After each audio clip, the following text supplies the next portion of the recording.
Bonjour, je suis Myriam Amroul de la plateforme Transcultural Dialogues, qui est une plateforme constituée de professionnels provenant de différentes associations euro-méditerranéennes. La plateforme a été créée en 2012 durant une conférence en Turquie qui était organisée par CIM, c'est Cultural Innovators Network, où plusieurs acteurs culturels se sont rencontrés, provenant de l'Espagne, la Serbie, l'Algérie, le Liban, la Tunisie et d'autres pays voisins, qui avaient pour idée de créer une plateforme. Et par la suite, ça a donné le Transcultural Dialogues. Par la suite, en 2013, ces membres-là se sont rencontrés en Algérie. Donc il y avait un meeting qui a été organisé, durant lequel on s'était donné pour objectif de créer un programme ou bien initier un projet par cette plateforme. On a commencé par se demander comment les Algériens perçoivent la culture et qu'est-ce qu'ils attendent de l'art. Donc on s'est dit que voilà, on va sortir dans les rues, on va demander aux gens ce qu'ils attendent, ce qu'ils veulent pour pouvoir répondre au mieux à leurs demandes. On a conduit une sorte de petite recherche sociologique où nous avons reçu comme résultat le fait que les gens stigmatisent l'art. Ils pensent vraiment que c'est quelque chose pour d'élitiste, que l'accès à un musée ou à une galerie ne leur est pas autorisé d'une certaine manière. Et c'est de là qu'a émané l'idée de, disons, créer un projet qui prend l'art ou la culture vers l'espace public. Et ça a donné JART. Donc de 2012 à 2014, nous avons travaillé sur le programme de JART à partir des résultats que nous avons obtenus. Et dans novembre 2014, nous avons vraiment finalisé tout le programme et ça a donné un mois d'événements sur Alger. Une fois que le programme de JART a été fait, nous avons pensé au départ que ça pourrait prendre une sorte de forme de biennale. Une biennale pluridisciplinaire itinérante qui pourrait partir d'Alger vers Barcelone ou Rome, ou on ne savait pas encore.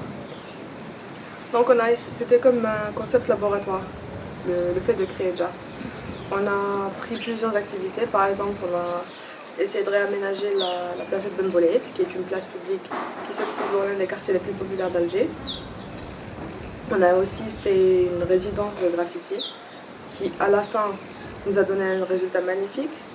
En fait il y avait peut-être une douzaine de graffeurs qui ont participé et qui ont essayé de créer ensemble une grande fresque qui a été justement implémentée au niveau de la place Ben Boleid. Une fois que le projet a été clos, on a essayé de revoir ce qui a marché, ce qui n'a pas marché. Et puis nous avons décidé de justement transformer le concept de la biennale en autre chose.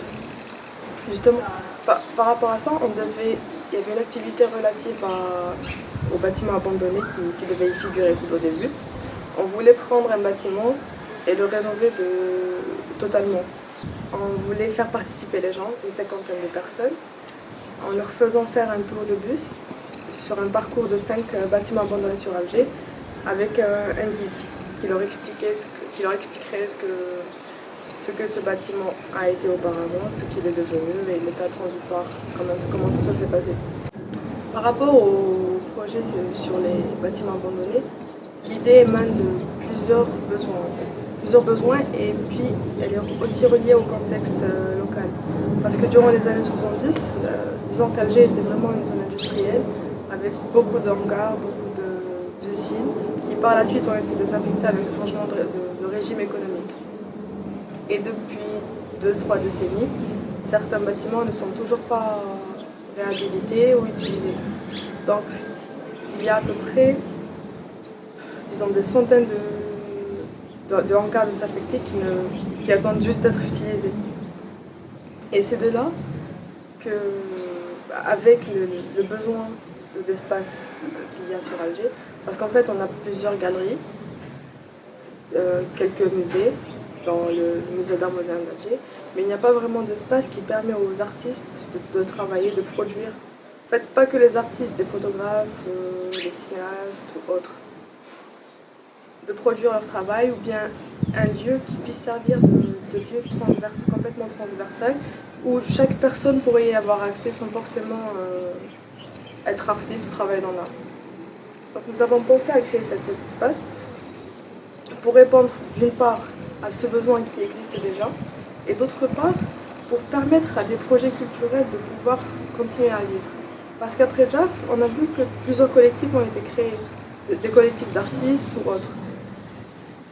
Et du coup, il y en a certains qui galèrent encore à faire en sorte que leur projet marche correctement plutôt, parce qu'ils n'ont pas, disons, un espace ou les moyens de se rencontrer, de travailler, de continuer la production.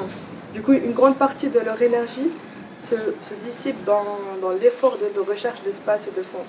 Et nous voudrions aussi remédier à cette partie-là des problèmes qu'ils rencontrent.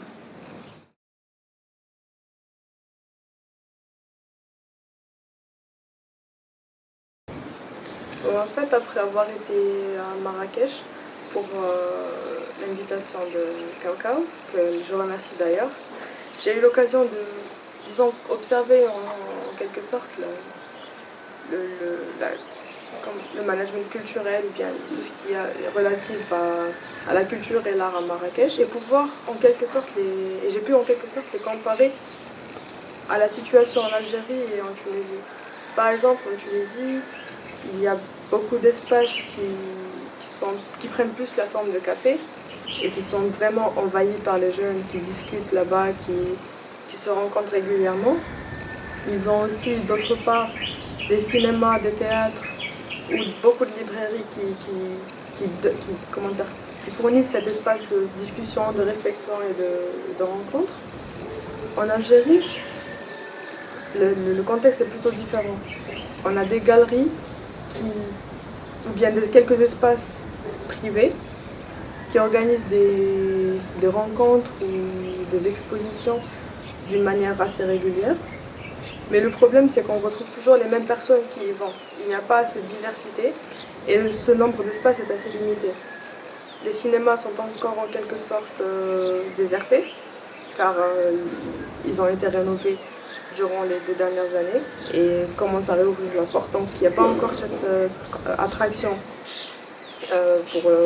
envers l'attraction des gens. En Algérie aussi, il y a une programmation qui dépend plus de certains espaces que d'autres. Donc la diversité n'est pas encore présente. Et il faudrait vraiment innover d'une certaine manière pour créer des espaces qui soient plus accessibles à tout le monde.